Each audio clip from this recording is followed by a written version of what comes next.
ना रिया को देखो यहाँ पे रायता दे दिया है। और अब रिया मुझे सच में बताना खा के कैसा बना। रिया पहली बार खा रही है ये वाला।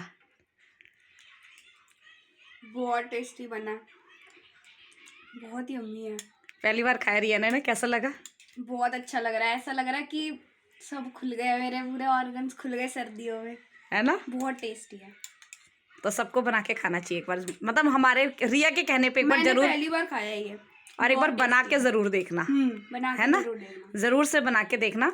मतलब बहुत ही यम्मी है, बहुत ही यम्मी। मतलब खीरे का, खीरा और ये घिया सबने खाया होगा।